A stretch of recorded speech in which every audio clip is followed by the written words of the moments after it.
Oke, selamat pagi siswa. Kita mulakan acara kita pada pagi hari ini. Jadi untuk ini saya persilakan Pastor Genida untuk membawa kita ke dalam doa pembukaan, terus doa syafaat dan doa kelingkaran. Dipersilakan. Oke, baiklah, nama Tuhan, dipersilakan berdiri. Mari kita berdiri bersama-sama, kita naikkan doa kita di hadapan Tuhan. Kita siapkan hati kita untuk datang menghadap hadirat Tuhan pada saat ini. Mari kita berdoa. Bapa di surga, Bapa yang kami kenal dalam nama Tuhan Yesus Kristus, pada saat ini Tuhan kami datang kepadamu merendahkan diri di hadapan Tuhan. Kami tahu hari ini merupakan hari perhentian yang Engkau sediakan buat kami, di mana setiap anak-anak Tuhan datang untuk memuji menyembah Engkau ya Tuhan. Kami percaya Tuhan, Engkau tidak pernah membiarkan dan meninggalkan bagi setiap kami. Sebentar ini Tuhan kami ingin memberi yang terbaik di hadapan Tuhan. Berkati setiap anak-anak Tuhan yang siap memberi pada hari ini ya Bapa. Terima kasih Bapa. Kami menyerahkan ya Tuhan acara ibadah kami dari awal pertengahan hingga selesainya Bapa. Apapun yang kami persembahkan pada hari ini Tuhan, biar semuanya itu berbau harum di hadapan-Mu ya Tuhan. Biar semuanya itu hanya untuk kemuliaan nama Tuhan. Karena kami percaya dalam hidup kami hanya mau meninggikan nama Tuhan. Kami mau menyembah Engkau ya Tuhan. Dan biarlah kami menyembah Engkau di dalam roh dan kebenaran. Karena inilah kerinduan kami ya Bapa. Terima kasih Tuhan Yesus. Ini doa permohonan kami ya Bapa. Kami menyerahkan semuanya ke dalam tangan-Mu ya Tuhan. Hanya di dalam nama Tuhan Yesus Kristus, Tuhan dan Juru Selamat kami yang hidup, kami sudah berdoa dan mohon semua ini. Amin. Pagi hari ini kita akan mendengar ucapan. Oleh itu, majelis mempersilakan Ketua Niti Wakil Hubungan menyampaikan ucapan terima kasih beliau. Dipersilakan. Selamat pagi juga kepada rombongan. Semua sangat senang Pak. Terhujan, incuat, kami rebah pun. Terima kasih Remi. Kamu maksudnya itu sentiasa terbuka. Terima kasih rekan Rahim. Semua kamu sediakan yang terbaik,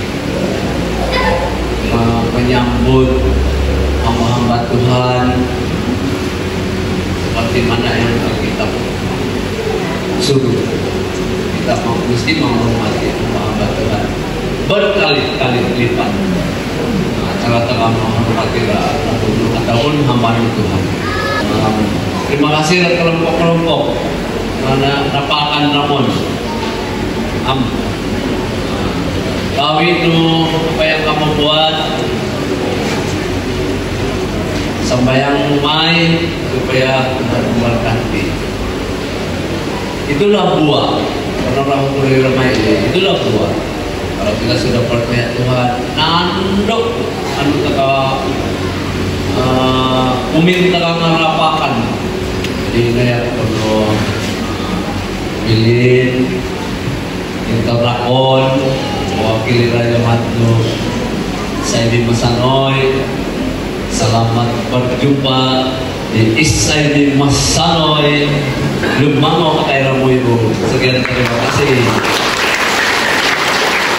Secara seterusnya saya memberi kesempatan kepada wakil tuan rumah untuk menyampaikan ucapan balas dan bagaimana nanti keputusan dia.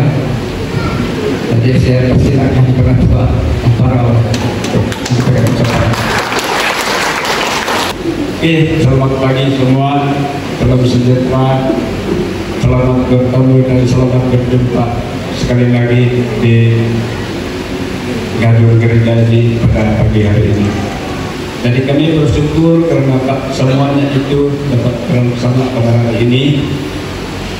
Jadi saya selaku kepimpinan mewakili jemaat Isai Bapuku merekamkan berbanyak-banyak terima kasih di atas pelayanan kamu dengan kami, karena tujuannya adalah untuk memberi kekuatan iman kami kepada Tuhan. Jadi itu sebab saya mengucap syukur dan terima kasih kepada rombongan, karena semata-mata tujuan untuk memberi kekuatan iman percaya oleh jemaat ICB Bakobo. Terima kasih diucapkan kepada semua rombongan.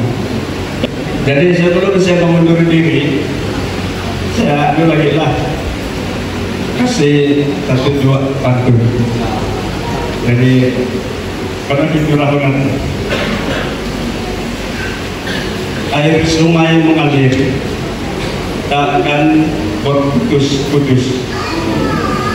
Tempat nelayan mencari rezeki, lawatan ICB Masanoi jadi memori manis.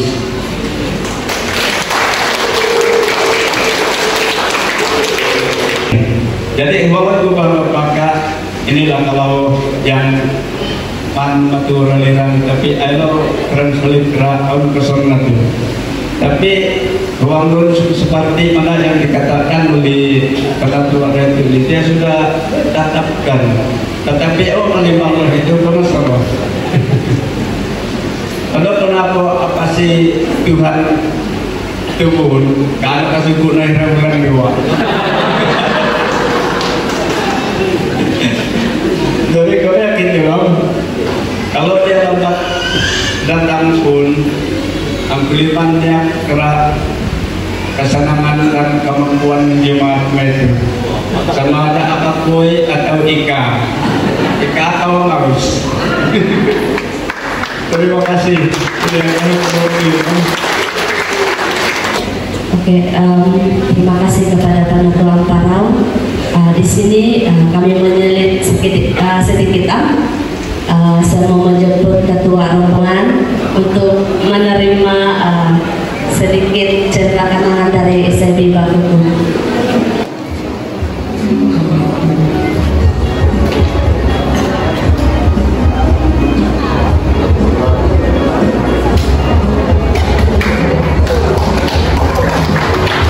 Terima kasih dan saya serahkan. Oh, ada lagi.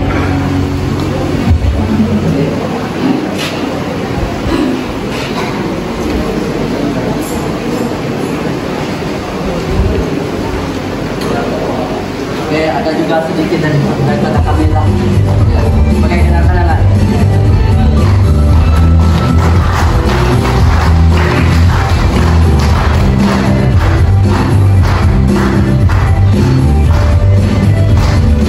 Terima kasih dari rombongan ICB Masanoi. Masa dan tempat saya serahkan kepada MC. Yang sama pemandangan itu mah ikan kasih ikan hiu. Terima kasih, thank you. Oke, masa itu kita masuk dalam ruangan kesaksian, dan seperti biasa saya serahkan kepada tuan rumah dulu untuk menyampaikan kesaksiannya. Masa dan tempat saya serahkan.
yang tapi ini saja wira bapak-bapak.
Mari yang ada sukacita hari ini, mari kita melambaikan tangan kita.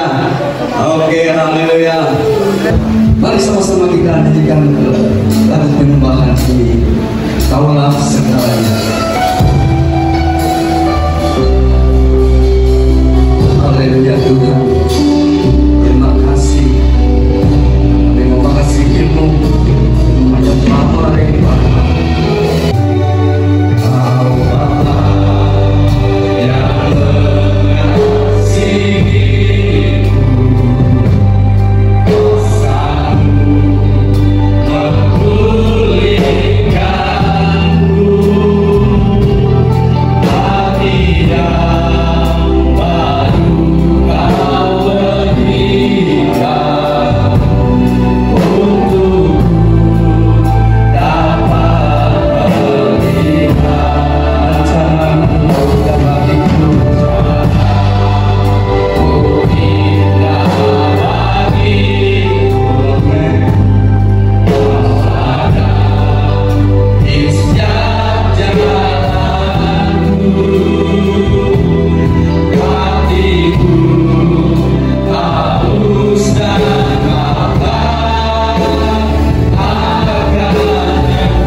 kekuatan kita itu akan datang dari kita sendiri, amin.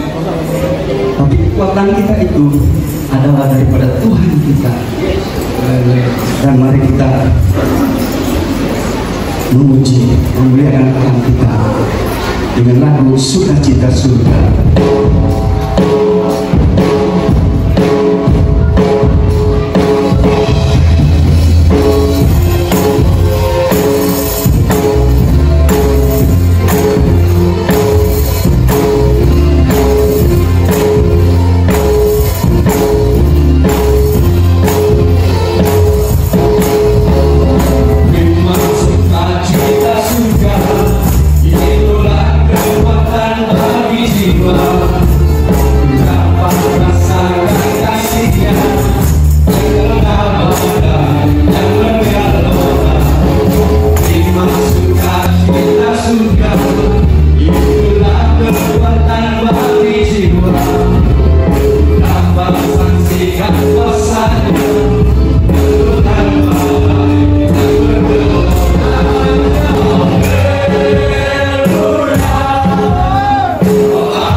Percaya sukacita surga ada bersama dia kita pada hari ini, amin. Karena kekuatan kita itu adalah daripada Tuhan kita sendiri. Mari kita teruskan pujian kita. Kita mau menyanyi dengan bahasa kita sendiri, mulut. Boleh? Baiklah, mari kita teruskan pujian kita dengan inswak dari Tuhan. Akan inswak dari isa di masanay dan isa di magpupuno ko na sisimbong. Kaya tokol itu memuji, memuliakan dan Tuhan kata.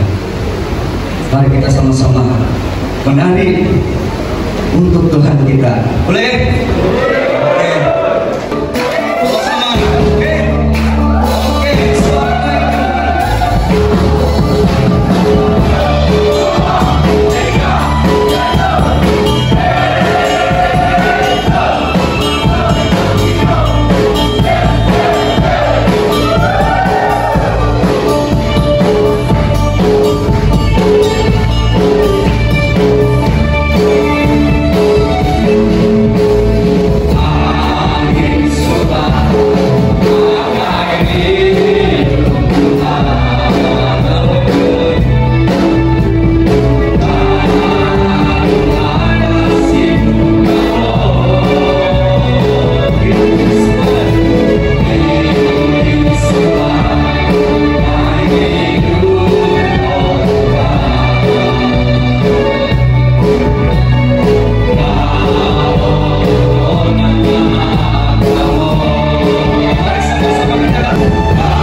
hingga surga sudah pun kita nikmati hari ini bersama. Amin.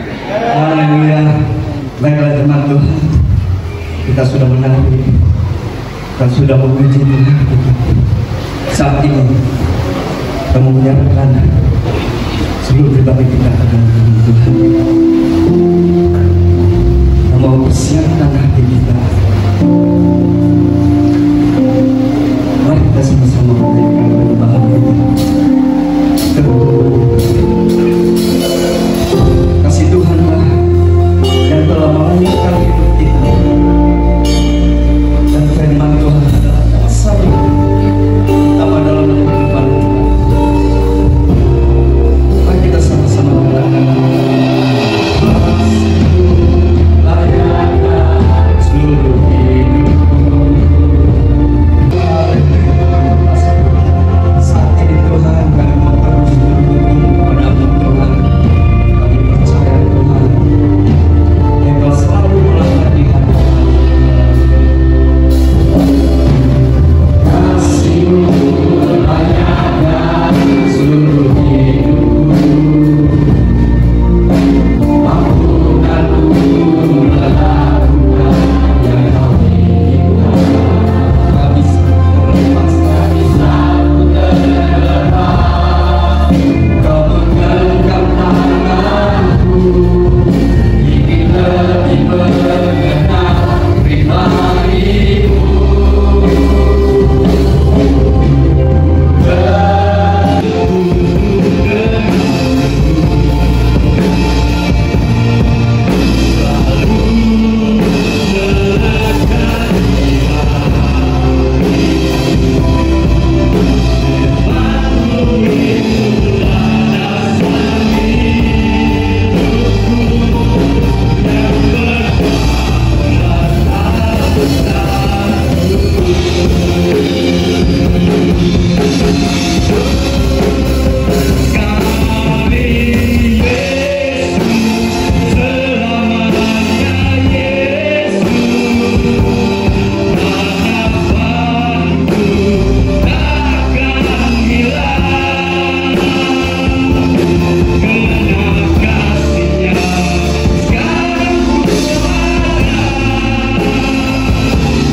Oh Yesusku, puji Engkau selamanya.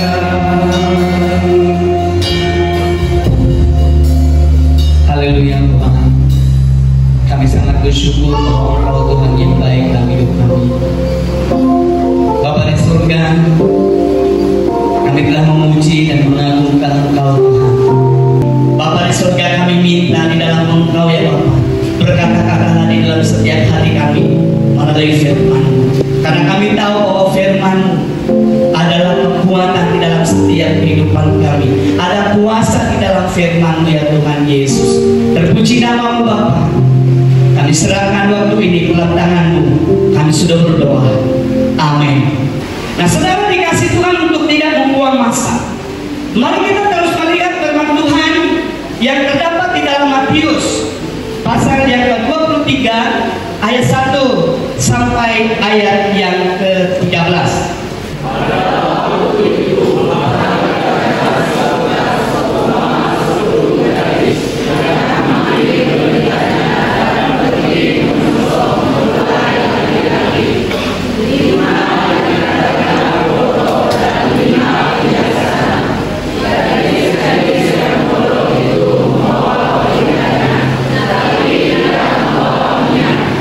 Sedangkan gadis-gadis yang bijaksana itu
yakin dan percaya bukan kita hanya sekadar membaca, tetapi menghidupi, menghayati apa yang dikatakan oleh firman Tuhan.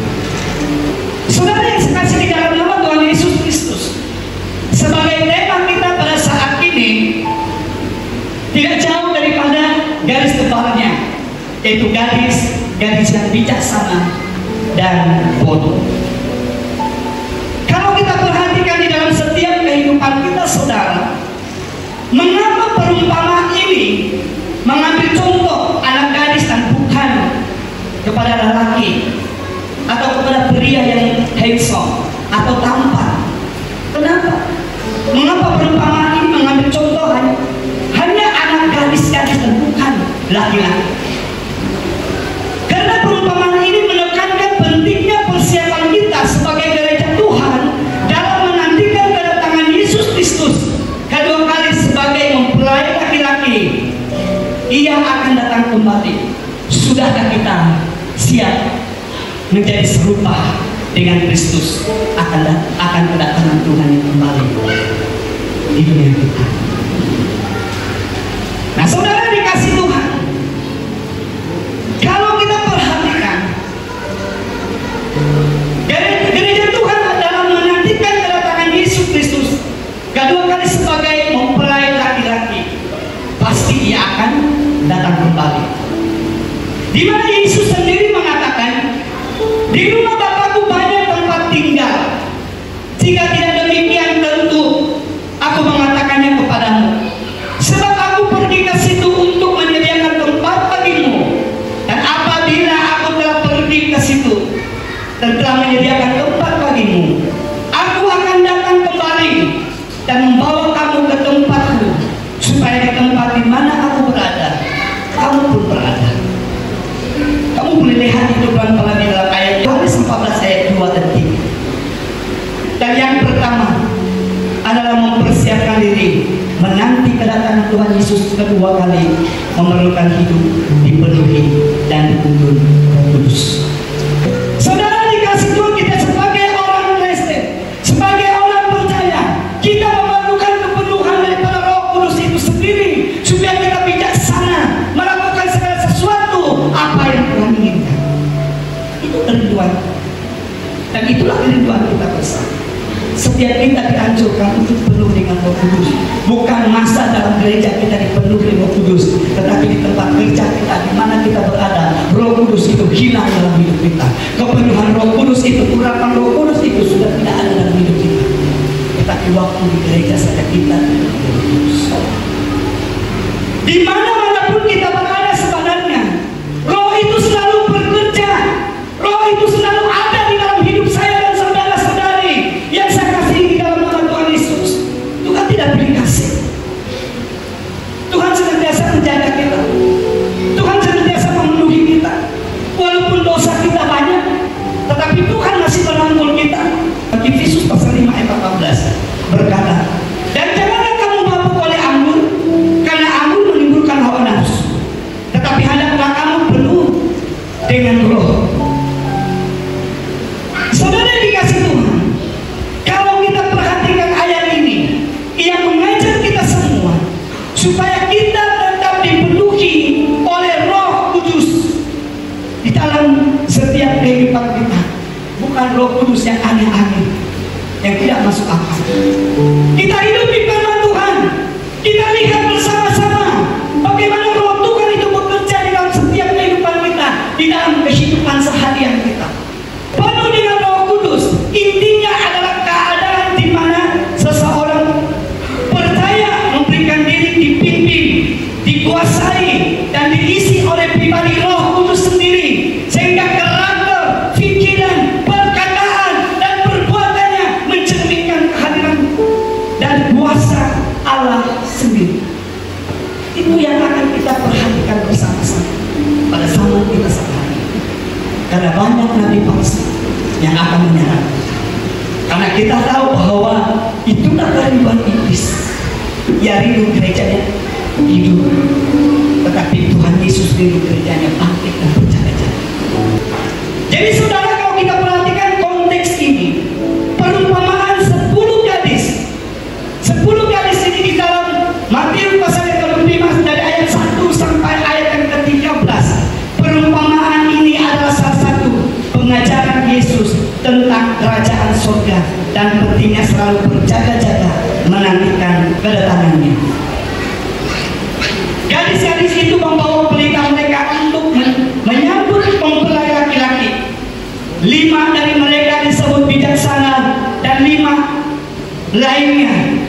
bodoh. Ada dua perbedaan di sini saudara dikasih Tuhan, yang bijaksana dan yang bodoh. Seringkali kita sebagai orang percaya menggunakan iman bodoh, ya, bukan iman yang lahir dari setiap hati kita bersama dengan Tuhan. Nah, saudara dikasih Tuhan, dari sepijak membawa pelita dengan juga bekas-bekas yang diisi penuh dengan minyak itu sendiri. Di mana ayat ini menyatakan bahwa minyak adalah simbol yang paling penting dalam perumpamaan ini, yang mewakili iman sejati, iman yang sejati dan hubungan pribadi dengan Allah. Minyak melambangkan suatu yang tidak boleh dipinjam atau dibagikan. Kalau kita perhatikan perumpamaan ini, mereka harus bertanggung jawab atas persiapan rohani mereka sendiri yang tidak boleh diserahkan atau ditanggung oleh orang lain. Prinsip untuk menantikan hal ini saudara dikasih Tuhan, penantian yang panjang ini. Hidup Kristen adalah tentang kesetiaan di dalam penantian. Kita tetap menanti, kita tetap menunggu, jangan kecewa atau goyah ketika doa belum dijawab, atau ketika Tuhan merasa jauh dari hidup kita. Jangan merasa kecewa lalu itu membuat kita kecewa. Mungkin kita masih seperti yang dulu mengejar berkat. Kita melihat yang lain, bukan berkat yang mengejar, bukan berkat yang dikejar, tapi berkat yang mengejar mereka. Ya. Jadi saudara dikasih Tuhan, mari kita semua, sekali lagi saya ulang perkataan ini sekarang, saya bilang dengan kata-kata ini, mari kita semua menjadi pencinta sejarah, bukan pengikut sejarah. Cinta sejarah dalam hidup kita. Setia walaupun penantian itu satu penyiksaan bagi kita. Penundaan kedatangan ini mencerminkan kenyataan bahwa kedatangan Yesus yang kedua kali tidak terjadi secepat yang diharapkan oleh jemaat mula-mula. Jemaat mula-mula pun begitu.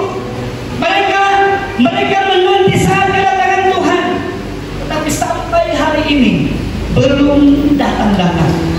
Jadi saudara dikasih Tuhan, penundaan ini adalah ujian bagi iman dan kesiapan setiap orang percaya. Ingat, ya, penundaan tentang kedatangan Tuhan Yesus. Karena kita tidak tahu, di dalam Alkitab tidak mencatatkan kedatangan Tuhan Yesus sekian. Tetapi saudara dikasih Tuhan, ini adalah ujian.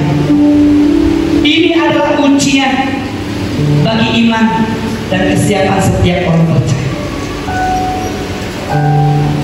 Kita sebagai orang percaya, sebagai pengikut Kristus, sebagai kesimpulan firman Tuhan di ayat kelima. Tetapi karena mempelai itu lama tidak datang juga, mengantuklah mereka semua lalu tertidur.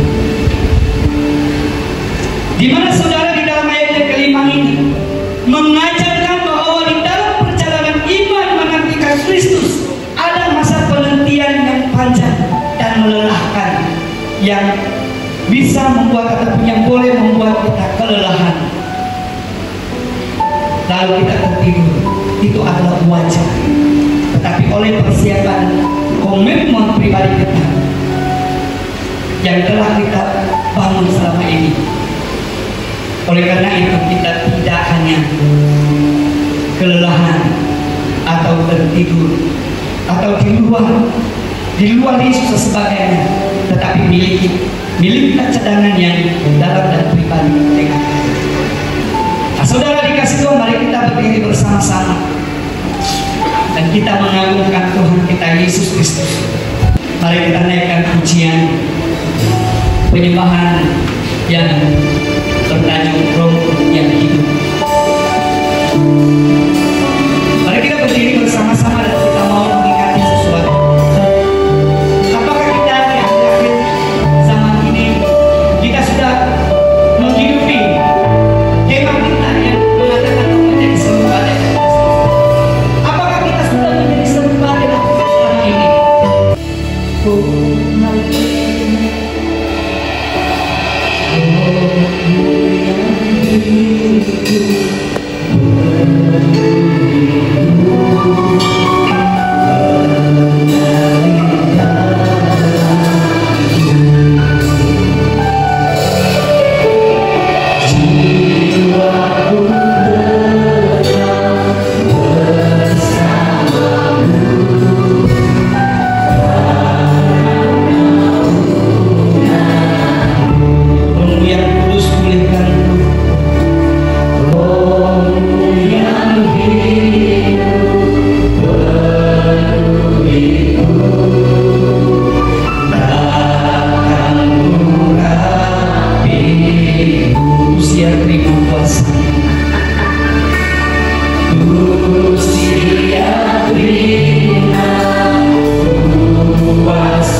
soal keperluan mereka untuk membangun gereja, entah bukan hanya pembangunan, tetapi hidup mereka senantiasa diisi oleh minyak iman percaya kepada Tuhan, supaya iman mereka tidak bergantung kepada yang lain, tapi pribadi masing-masing, urusan kita masing-masing.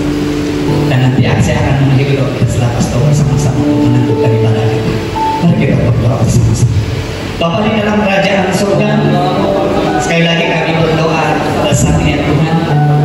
Di sini Tuhan kami mau mempraktikkan sesuatu untuk saling mendoakan untuk jemaat Tuhan yang saya dimaksanya. Sebelum kami berdoa Tuhan bagi jemaat yang saya dibaku, Tuhan terlebih dahulu kami merendahkan diri. Kami mau hidupi firman-Mu. Kami bersyukur dengan firman Tuhan yang telah disampaikan kepada kami semua, supaya kami menjadi anak-anak Tuhan yang bijaksana, seperti perumpamaan yang Tuhan sudah nyatakan dalam perumpamaan. Dan Bapa di surga, kami berdoa secara khususnya untuk jemaat SID Maputo Tuhan. Pastinya mereka punya cara pikir berbeza, dan kami berdoa Tuhan, kami berdoa supaya mereka satu hati di dalam mereka membangun gereja ini, bahkan majelis-majelis gereja di tempat ini bersatu hati Tuhan.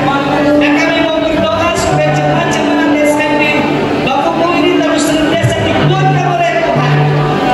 Bapa di surga, saat ini Tuhan Yesus Kristus kami mengucap syukur karena Engkau telah memimpin kami dari awal ke tengah sehingga selesainya masa ini. Dalam nama Tuhan Yesus kami sudah berdoa. Amin. Beri tepukan kedua kita yang seperti ini, silakan duduk. Lalu Tuhan, saya Kapio. Pada kita sudah selesai, dan bagi mewakili rombongan, saya dengan resminya menyerahkan kembali mimbar ini kepada jemaat Tuhan di Sani Bakuku. Oke, saudara sekalian, terima kasih besar waktu yang diberikan jemaat ini. Haleluya. Selesai memakai kata, jadi sebelum minum, kami itu mengucap terima kasihlah kepada pelayanan ini, anak keguruan, rata yang main jemaat di Sani Bakuku. Jadi mari kita berdoa, mengucap syukur, awal kita kalau bersama. Tuhan Allah, mengerung surga, kinalihan mai dan tinggalan Tuhan mai Yesus Kristus. Akan bersyukur dan berterima kasih Tuhan. Karena Tuhan pernah halu kelamonin karena pun oleh kamu pun mai syukur hari koporno. Kali begitu anak keinsuat dan keserkahan dan berbuang mai dan anak perkatahan berupaya untuk bermaya Tuhan. Terima kasih Tuhan. Kalau mungkin sembahyang mai kali itu kayak mengucap syukur, alung dan kapur kami kerana maaf belum dapat kaya. Haleluya. Amin.